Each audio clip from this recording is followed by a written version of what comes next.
had his finger taped up. I guess how's he doing? Is he okay for the tour?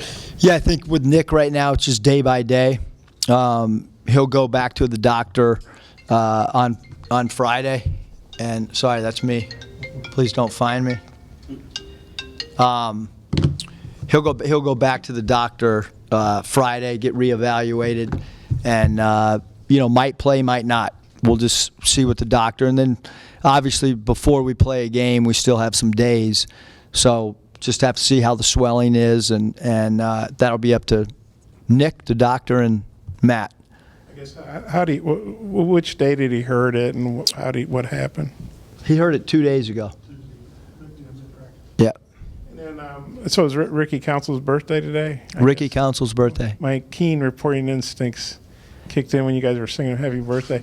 Some of the guys said last week, I think it was Nick that said, "Man, I thought I was an athlete till I saw Ricky." What do you think about Ricky's athleticism? And I guess he slapped the backboard. We noticed that in practice last week, and bent the rim, but I guess it retracts back. Just what do you think about his athleticism, what he can do around the rim? Yeah, no, Ricky's a great athlete. He adds a dimension to our transition break as a three-man that can make a feet set three and can also, catch and finish lobs. He's a good basket cutter. He's a high-volume free throw attempt player. Defensively, we want him to continue to improve and evolve because he has the tools to be a really, really good defender. But athletically, he'll be, in the top percentile of our league for sure. And our league's as athletic as any league in the country, probably the most athletic league in the country. So you're talking about one of the best athletes across the board collegiately right now. I guess when you were scouting him, watching him on tape, did you realize did he show that kind of athleticism at Wichita, and how attractive was that to you to say, hey, we want a guy who's that athletic? Yeah, we saw the athleticism for sure. Obviously, we had Trey Wade to bounce ideas off of how we could use him, how Trey felt that he would fit in here.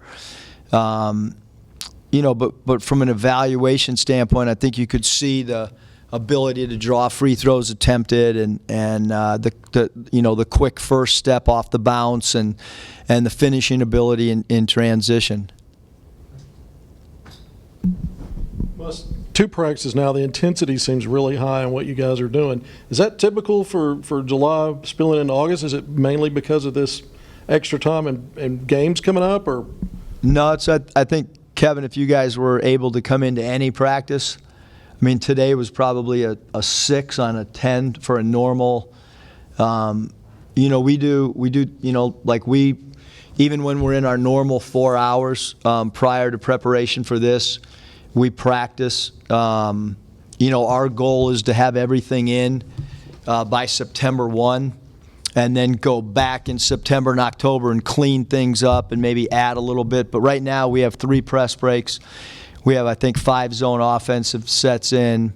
We have, I think, 19 to 20 half-court sets, 7 baseline out-of-bounds plays, 3 different ways to defend the pick and roll. So we have a lot in. It doesn't mean that we won't be sloppy with our execution.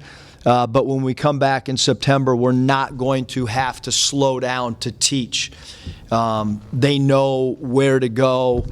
We do need some guys to maybe learn 2 positions instead of just 1, and then there's a handful of guys that we'll need them to learn 3 positions. But today was as tired as I've seen our group, to be honest, because the 10 practices is unusual at this time of year, obviously, unless you have a foreign tour. Coach, you've talked a lot about the leadership of Devo and how important that is to this team. I'm curious what you've seen in terms of the evolution of his game. Yeah, I mean, Devo's, right now he's a guy that, a big word is like who you going to trust in a game, and he's earned our trust. Obviously, the role that he had as a freshman on an Elite 8 team, his role increased as the stakes rose. I think about the steal that he had at Kentucky and some of the stuff that he did as a freshman down the last 15 games of the season and a really good sophomore year. And I know that he's one of the most experienced players in the SEC. It doesn't really matter what he does in the 4 games in Italy and Spain. I mean, he's the one guy that I have a really good comfort zone for who he is as a player, and certainly with all of our guys, we expect them to improve across the board. He's been putting in extra time shooting, needs to continue to improve as a shooter for sure. And then in terms of the newcomers that you have you seen anybody emerge alongside of him, maybe as a voice or a tone setter in practice? Yeah, I mean, I think that, each player kind of brings his own uniqueness to the team. Like Brazil's not an overly outward talker, but he does a great job of, if another player is playing the 4 or 5, just kind of on the sideline, buddy coaching, kind of in his own manner of delivery.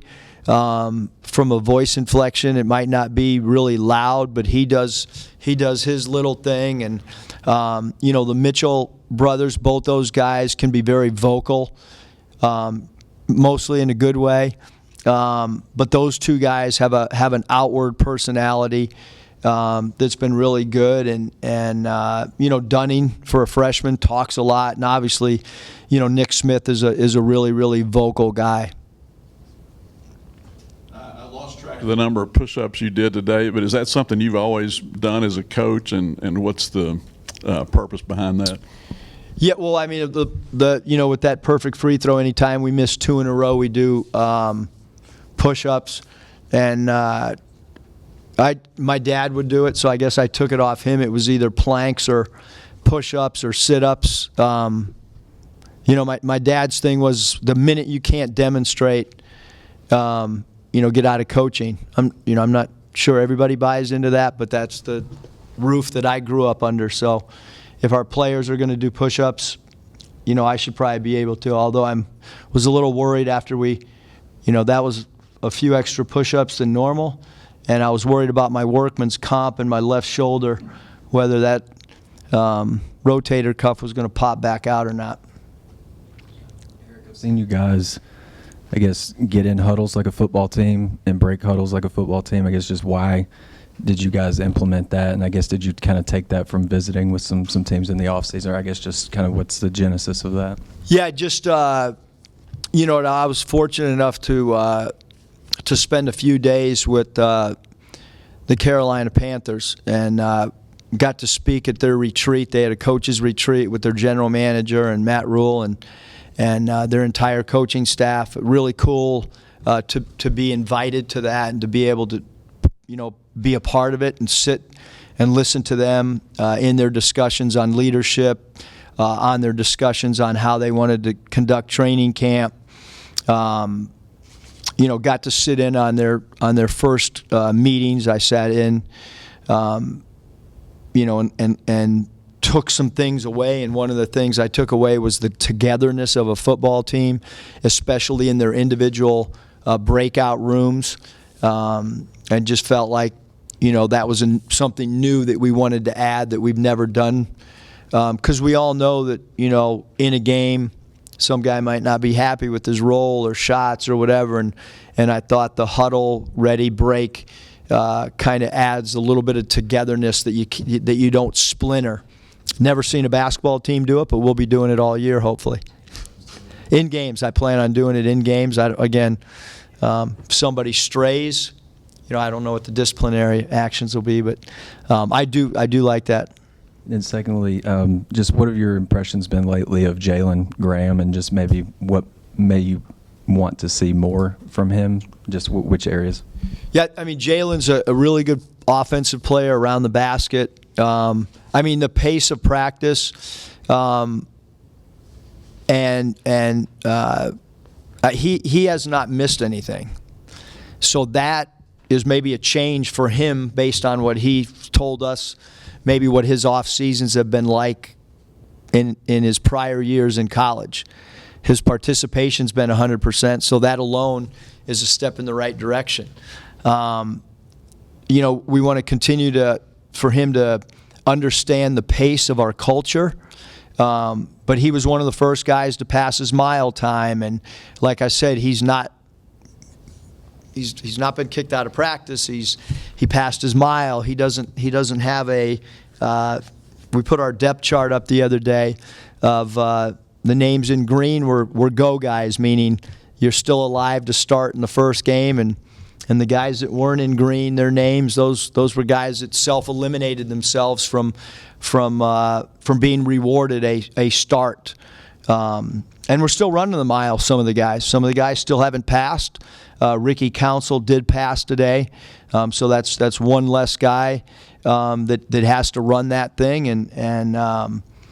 But yeah, Jalen's. I mean, we envision him being a guy that we can throw the ball to on the elbow, mid post, and deep post, and use him as an offensive threat because that's really his strength. He's pretty comfortable out on the floor too with dribble handoffs, and he's really good at faking DHOs and keeping it. Has a really good offensive spin move as well.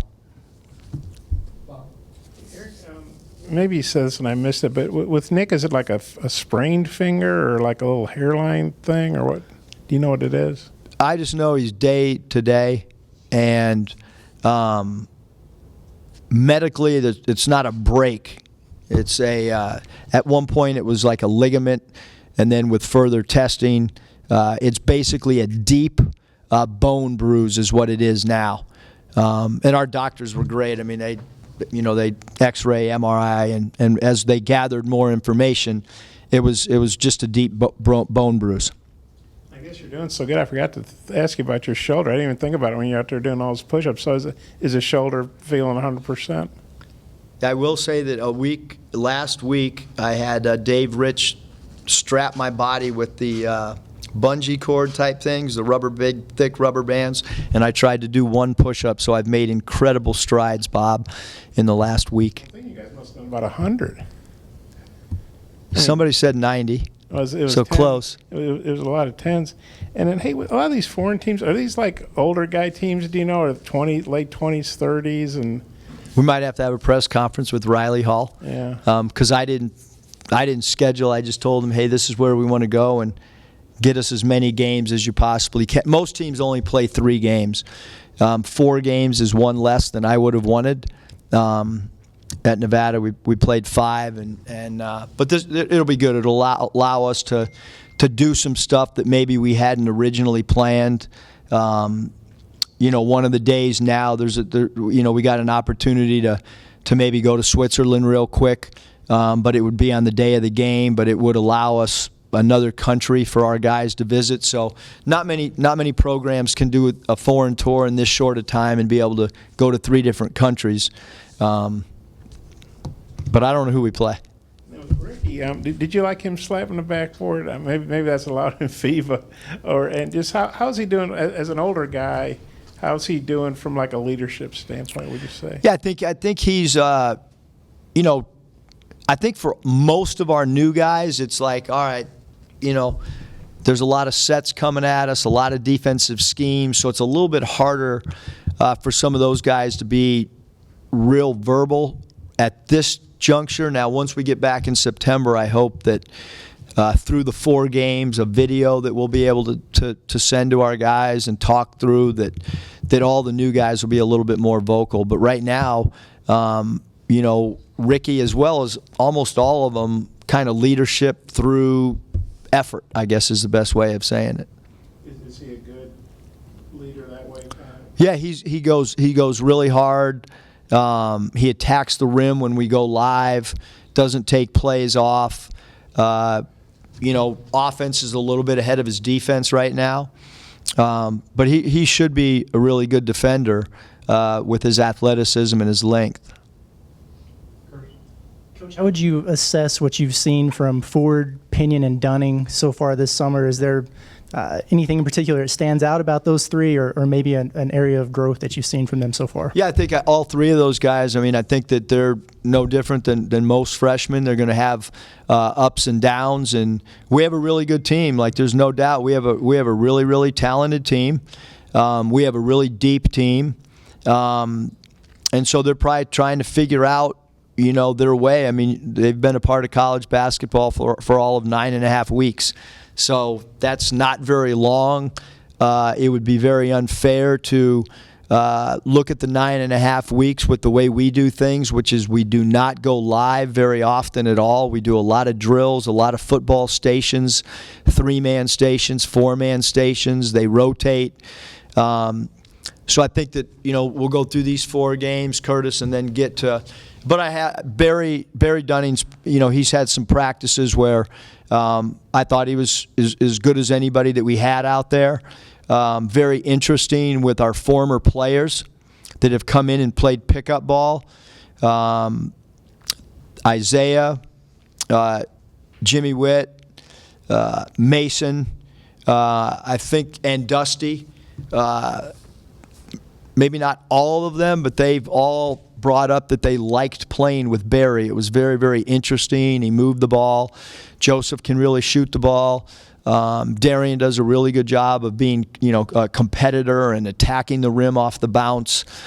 So each of them gives, a really has a quality and a dimension, that they can provide for us. But again, I mean, it's kind of too early. With a freshman, especially with the transfer, you can go back and watch some tape, and you have a little bit more of a body of work. You tweeted about the different FIBA rules and the differences in college and FIBA.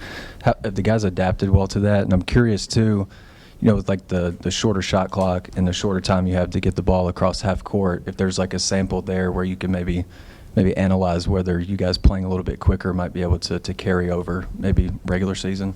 Yeah, I mean, I think with the rules, we've hit on it. They've seen that graphic. Obviously, some of the guys did some fun videos to try to, the videos were done, one, to educate the fan, but just as importantly to try for guys to have a little bit of fun. We didn't put all the videos out on the rules. But what it does is it kind of gets in their head what it is. But in practice, the only thing that we've adjusted to right now is just the ball. I think that the players, the media, my wife, everybody's going to be shocked at how many travel calls we have early on. My experiences with American players that have a really good first step, that's called at a high frequency against teams from the U.S. So look for a lot of travels early, and then look for some adjustments. We're not going to go out here and work on tapping the ball off the rim because you're allowed to do it in FIBA, because we got 4 games, and I really don't want any bad habits. So if we have an 8-second call in the backcourt, I'll probably get mad in the moment, but we're not going to really practice those rules. We got to stick to our rules that we have to play for 30 games that really count and really matter. Am I reaching maybe a little bit on the pace thing? 'Cause, I mean, you have, 6 fewer seconds, a couple seconds? Yeah, no, I think you'll see what it won't allow us to do is, almost all of our sets are 8 to 12 second sets, because they're NBA quick hitting NBA sets that are not 20-second development sets. So our sets won't be affected at all, but what will be affected is when our plays break down, what we get into is our open offense. So we will not get much practice in open offense, because what's going to happen is it's going to be run the play, shot clock's at 2, and you got to go get something real quick. So I think it'll help us execution-wise get into our spots a little bit quicker. Knowing that there's, the shot clock is significantly different. It'll maybe help our transition game. I think there'll be a big adjustment in game 1 for our guys to see how quickly that shot clock really is. You mentioned the refs, and we talked about your national experience the other day. Do you work like these refs like you would in a college game, or did you ever get technicals like when you were coaching international ball before? Yeah, probably more technicals in international than normal. They're a little bit stricter on demeanor on the sideline. And do you worry about, talk about home court advantage. You're in Europe. Are the refs over there, do they kind of stick it to American teams, or do they call fair games? What has your experience been? Or? We're not going to get any good whistles, but again, we don't. I don't anticipate a lot of fans. I don't know what it'll be like, because I have these are two countries that I haven't played games in. So we don't know what the crowds will be like, and you got to learn to play through whistles anyhow. So, I mean, I think it'll be good for our guys to be outside of our own element and try to deal with whatever circumstances come our way, because our game days are going to be so different. I mean, one of the game days, we have brutal travel. I just mentioned the last game day, we'll probably go to Switzerland for 45 minutes to an hour. To a mall over there. So that's not a normal game day situation. But, you know, we got to try to experience as many things as we can. One last thing on Nick, I mean, obviously these games don't count. Do you err on the side of caution if you feel like, well, the finger's not 100%? You know, I mean, he'll go on the trip, obviously, I assume, but you know, you wouldn't play him unless you're, you know, just positive. Yeah, we're not going to play anybody if there's any fear of, you know, but again, it's a bone bruise, and so, you know, a lot of bruises are just, you know, pain tolerance, swelling, but we're not gonna play him unless he feels 100% and the doctor feels 100%. I noticed he was doing the push-ups, which kind of surprised me if he had a bad finger. It's hard to keep Nick down.